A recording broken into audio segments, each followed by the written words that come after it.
Hey, Dr. Hey, Brett. Ashley. So, we can't ignore one big part of this mental game, the heat. How do you deal with the heat, especially if you're like a golfer or you're outside this summer playing sports? Well, I mean, if you like Wim Hof at all, the heat and the cold are your friend. In other words, they make you tougher, right? Look, I've been starting to golf again on Mondays in Florida in the summertime. The heat index is 106, 107, 108. I'm doing midday because there's no one out there. I'm playing PGA National. It's fantastic. It's not expensive for us locals, right? It's just the South Florida Golf Pass.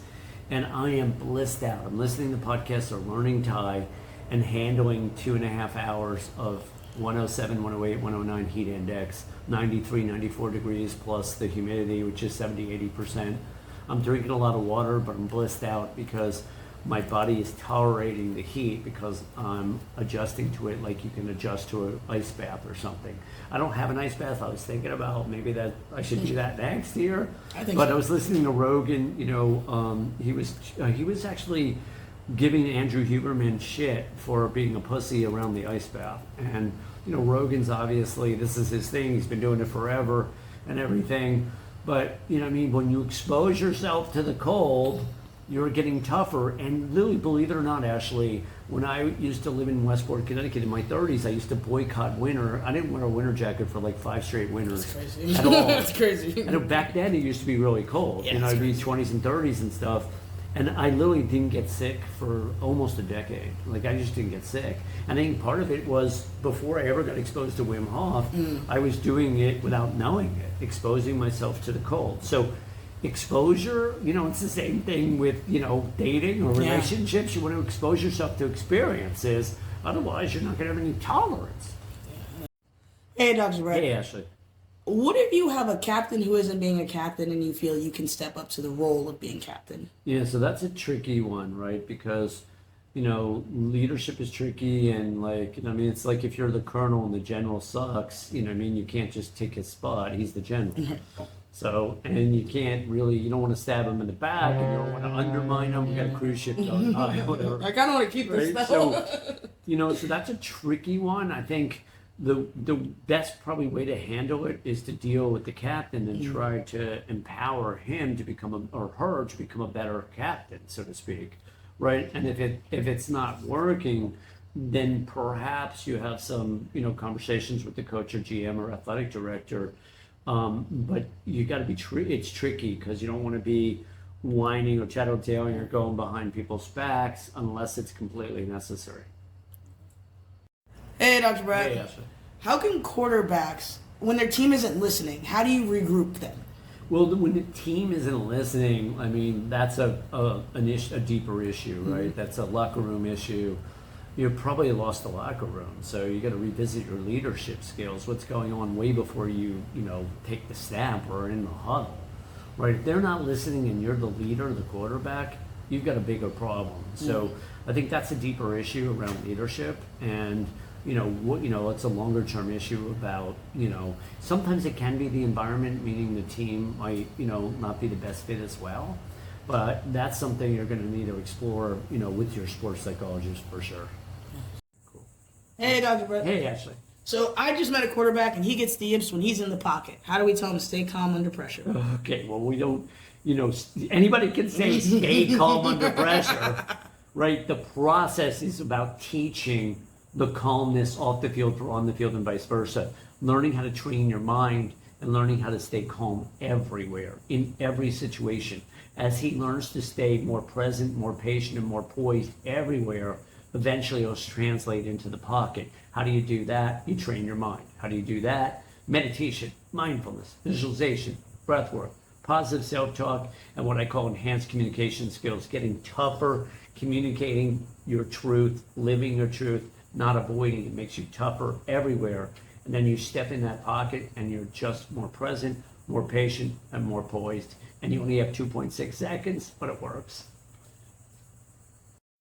Hey, Dr. Brett. Hey, Ashley. How do base runners, how are they able to maintain focus stealing the bases? Stealing the bases. That's funny.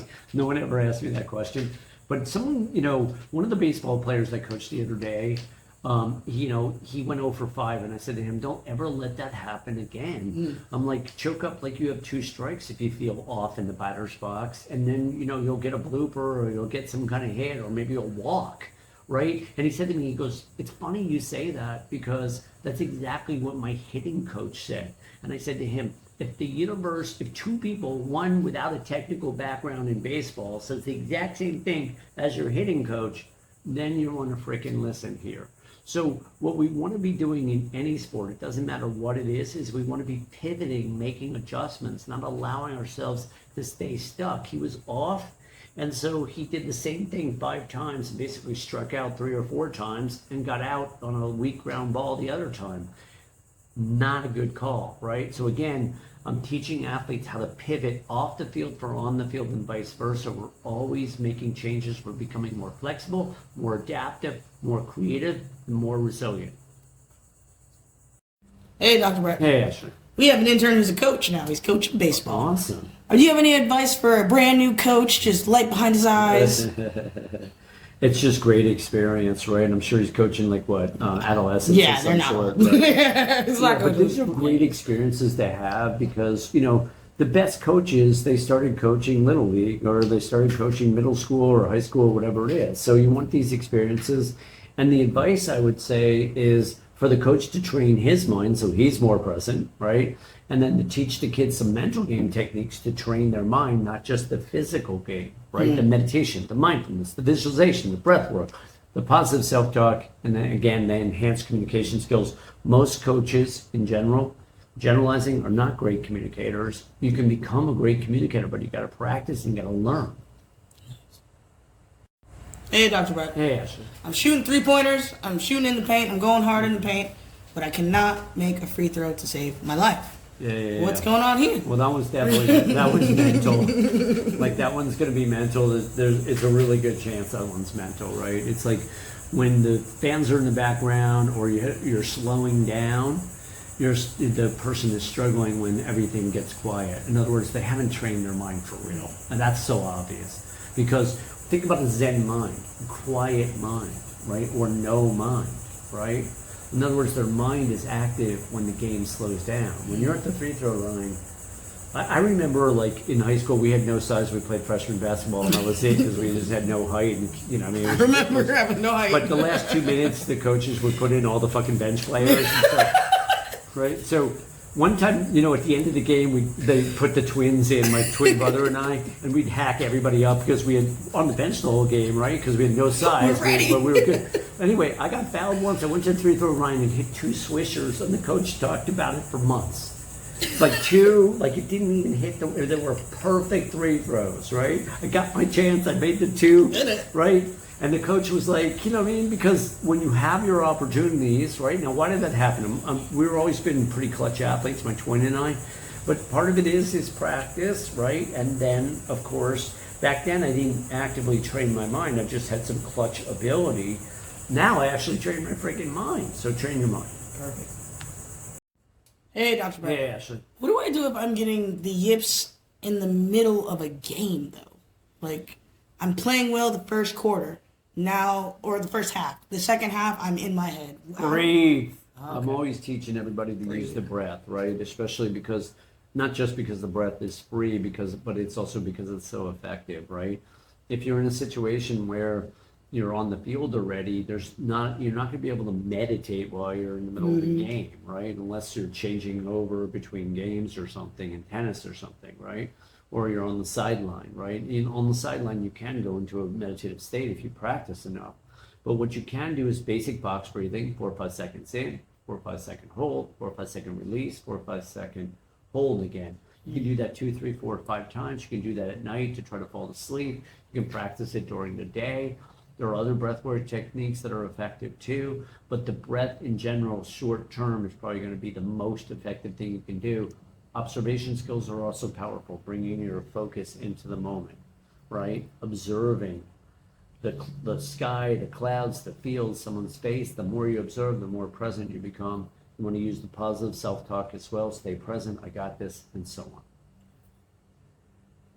Hey, Dr. Hey, Brett. Ashley. So it looks like I'm playing well, but if you look at my stats, I have the yips. Oh, geez. How? Oh, boy. Yeah, it's because my team's still winning. So how do I explain that to my coach? Well, look, the coach is going to know something's wrong. The question is, What is the coach's capacity to, talk it through with you? And what is your capacity to talk it through with the coach? You're probably going to get benched and you're going to have to fight your way back. And that's a tricky thing, right? So the problem with the yips is you're going to get demoted, right? You might not go from major leagues to AAA, but, you might be on the bench for a little while, or you will get demoted from AAA to AA or whatever it is. So you're going to have to fight your way through it and fight your way back. Communication is going to be a piece of that. But hopefully the coaches will have some understanding as well. If they don't, you're going to need to get really tough about how you communicate. And again, this is why having a sports psychologist or mental game coach or life coach can be invaluable. Hey, Dr. Brett. Hey. So what I really meant was like when you join a new team and you're, they're kind of maybe bullying you a little bit and you're a little scared to practice tough. Now, are we in kindergarten or? No, I mean, you still get, listen, grown men are still little boys. Yeah, well, we gotta, look, I mean, the sports world is about performance and we gotta learn how to get tough, right? Mm-hmm. And, sometimes we go through periods of time where we're yippy, where, we lose our confidence. We go through, in baseball, they call it a slump, right? Mm-hmm. You go through slump periods of time, or you do get really yippy, you lose the strike zone or something. You're gonna need to work it through. Are there technical aspects of it? Sometimes. Sometimes, like my putting stroke might be too closed or something, whatever it is, and you need to make a little technical adjustment that can go a long way. A lot of times, though, it's mental, emotional, spiritual. Where are you in your life? Are you getting the emotional tar kicked out of you by your girlfriend or boyfriend? You know what I mean? Where, what's going on off the field? Is one of your parents dying or sick? Did you make a bad business decision, right? So what we want to do is clear up all the dramas and distractions, and then what we want to focus on is what's in the way. And sometimes it can be fear of success, fear of failure. It can get a little deep and tricky. That's why sports psychology is growing so much, because there's so many dimensions to this question you're asking. Hey, Dr. Brett. Yes. What's the secret to high pressure situations? So high pressure for some people is too much pressure. They call it the moment, right? But what you're doing is constantly exposing yourself, like the cold or like the heat, to more and more situations where you're having to experience pressure. The more tournaments you play, the better, right? The bigger the tournaments, the closer you get to winning, the better. A lot of people, when they break through, whether it's Scotty Scheffler a few years ago, or Tiger Woods is an exception. He was winning ever since he's a little kid. And Scotty Scheffler was too, #1 player in the world or whatever. But a lot of times when they get to the PGA Tour or pro tennis circuit or whatever it is, they get close a number of times before they finally break through. So we're constantly exposing ourselves to more and more competition, more intense competition, and we're learning how to win, how to thrive under extreme pressure or duress. The Navy SEALs do this shit too, constant exposure. Hey, Dr. Brett. Hey, Ashley. Is there such thing as an unshakable confidence? Unshakable confidence. Yeah, when you're in the zone, you got a couple hours or whatever it is on a golf course, and then it's going to go. I mean, there are times I have played all full rounds in the zone, but it's pretty rare. And there are golfers that shoot 59 or 60 or 61 or 62, and they're in the zone pretty much the whole time. So it can happen. But zones are something that flow states you come in and out of, and what you learn to do is manage the time in between. So you're not always going to be in the zone. When you are, you're picking up chicks. Love it. Hey, Dr. Brett. Hey, Ashley. So what are some strategies when you have to switch teams? How do you deal with the yips when you join a new team? Well, the yips in general are problematic wherever you are. You got to work them through. If you're joining a new team and you have the yips, I'm wondering why. Who's taking you? Like, that's a tricky one, right? Because the yips destroy your confidence, and you're probably being demoted, right? You're going from AAA to AA, the majors back. One of the kids that I almost coached was in the majors. His parents, I talked to his parents, they loved me, but the agent nixed it. He went from the majors back to AAA. Because he had the yips, and I was pretty close to getting on the ground there. It would have been a lot of fun to help him work through it, but you got to work it through and then bring your way back and build your confidence back, and that's a process. That's a journey. Hey, Dr. Brett. Yes. So what if I'm performing well on the outside, but I don't feel good on the inside? How does that work? How do I become good on the inside as well as the outside? Yeah, that's a fascinating question, and that's really a question that very few people have ever asked me, right? How do you if you're actually doing well and you don't feel it, that's not uncommon because a lot of athletes, especially top athletes, are perfectionists, right? And so they don't give themselves permission while they're trying to make it at the highest levels to enjoy the process. And so that's really about journey and learning how to enjoy the journey and giving yourself permission to celebrate the victories and not just do what Urban Meyer types used to do, which is, they're dialing after they win a national championship. They can't relax or enjoy any of it. A lot of top athletes have that experience. It's so hard to make it that they can't enjoy it till the end of their careers. And often that's not the best way. Hey, Dr. Brett. Hey, Ashley. One of our interns just started golfing. All right. Which one? Cool. Jared. He just started golfing. So he wants to know, how do I hit the ball every time? I mean, 3 out of 10 makes you a top major leaguer, right? Because think about it. I just looked up the Yankees batting average, and it's 248 for the team. Like, that's their whole team batting average, 248. And they only have a few hitters hitting 300, which is 3 out of 10. So what you're looking at is what I call putting the barrel of the bat on the ball as often as possible. In other words, process, not outcome. If you square up and put that barrel of the bat on the ball, which means you're so present and so focused in the batter's box, you're likely to get a hit one out of 3 times because you hit more and more line drives. You square it up. So again, you're focused on process, not outcome, which is to be so freaking present you can't help but put the barrel of the bat on the ball.